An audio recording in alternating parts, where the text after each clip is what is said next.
So the only way to win in a struggle, in a battle against evil, against something unholy, against an opponent, is by being light on your feet, which comes from being light in your heart.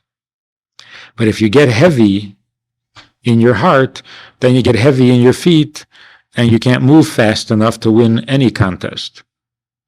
So heaviness of heart is a sure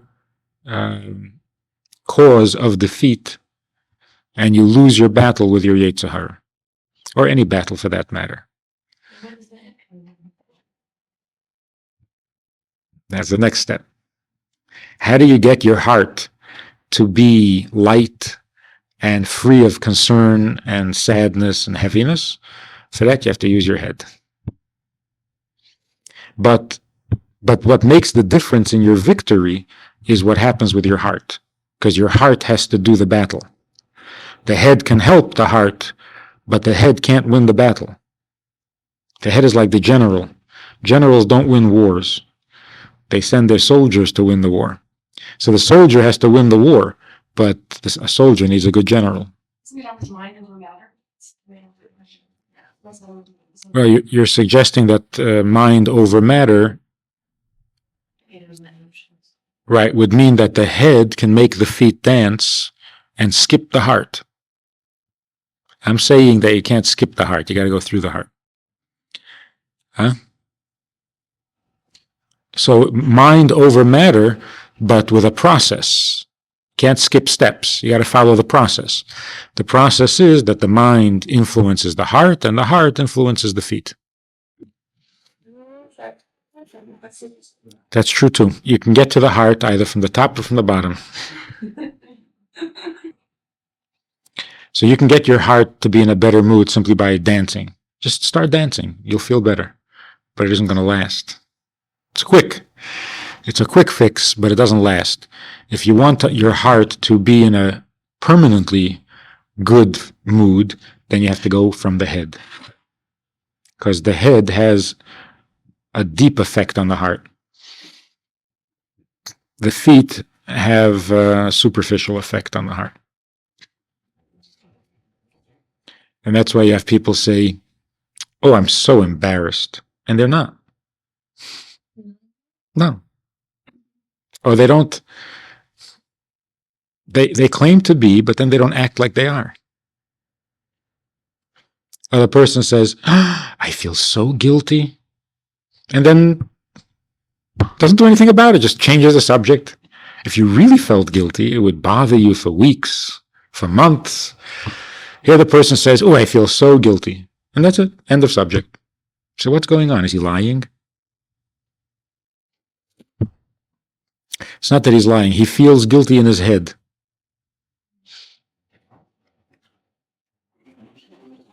So he's got a mental conscience, but not a heart conscience. So his mind is saying, "Oh, this is wrong, this is terrible." But his heart really doesn't care. So when we talk about real guilt, you're talking about guilt that is felt in the heart. When guilt is felt in the head, then it's a realization, it's an observation, it's an awareness. I'm wrong, I'm guilty, but what the heck, let's talk about something else. Like anything else. I know I should be nice to you, I really do. But what the heck? I don't want to be. So the head is in the right place, but it's not getting down to the heart. But it has to start in the head. When the head says this is wrong and feels a mental guilt, then if that continues to develop, it turns into an emotional guilt. And then it's a real guilt. If it doesn't develop any further, then it just stays in the head and it's kind of wasted. But it's got to start in the mind. If the heart is feeling guilty and the mind doesn't agree, like in your mind, you know that you didn't do anything wrong. But in your heart, you feel guilty. That's an unhealthy guilt. You're just punishing yourself, or you got a habit of feeling bad about, I don't, it's just not good. And so one of the things that Hasidus introduced is that you can't talk directly to the heart. You must talk to the mind and let the mind talk to the heart.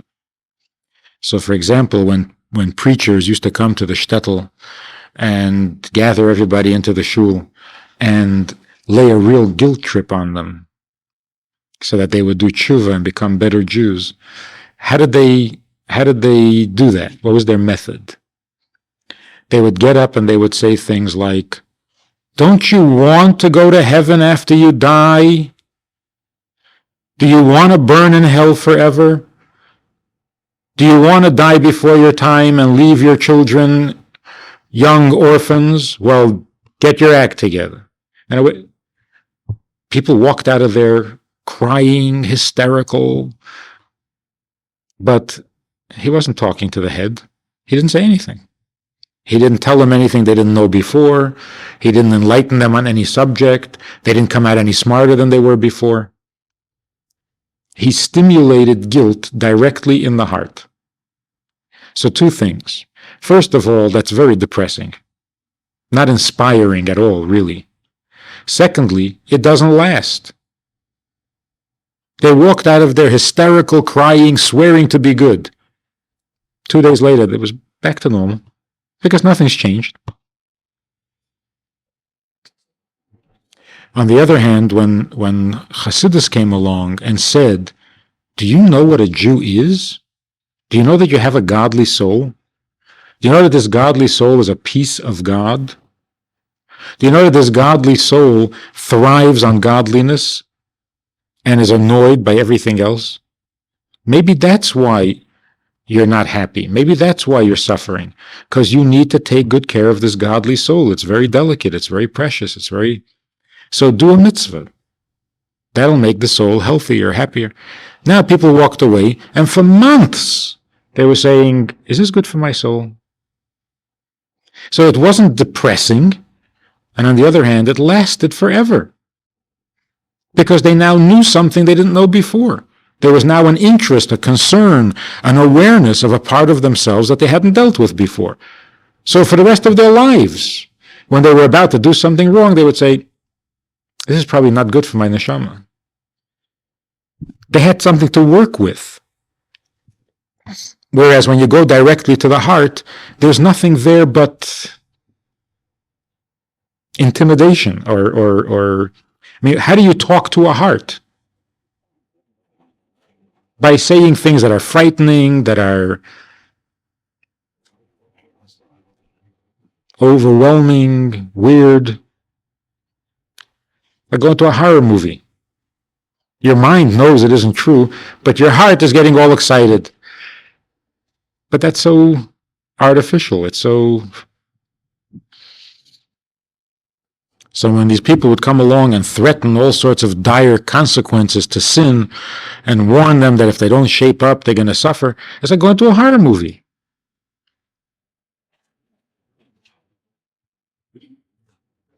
I was talking recently to a guy who had never learned any Hasidus, but he's very religious, very observant, very orthodox.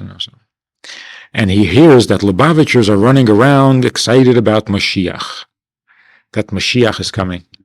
He says,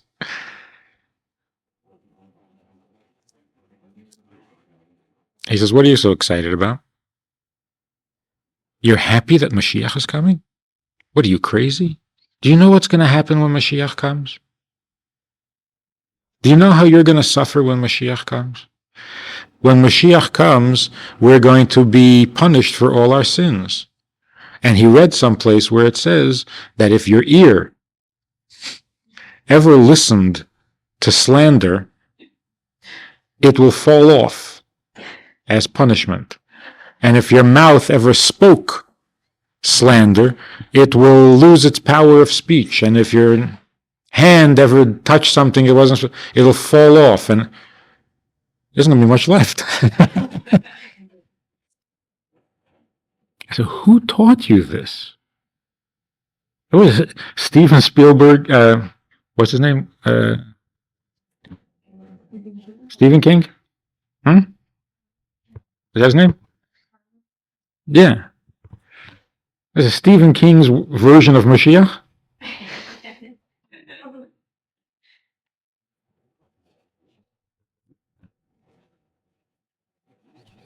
So 200 years ago, the Baal Shem Tov came along and said, will you cut that out?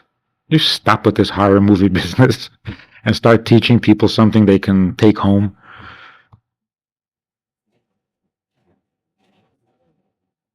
So instead of talking about how horrible sin is, teach something.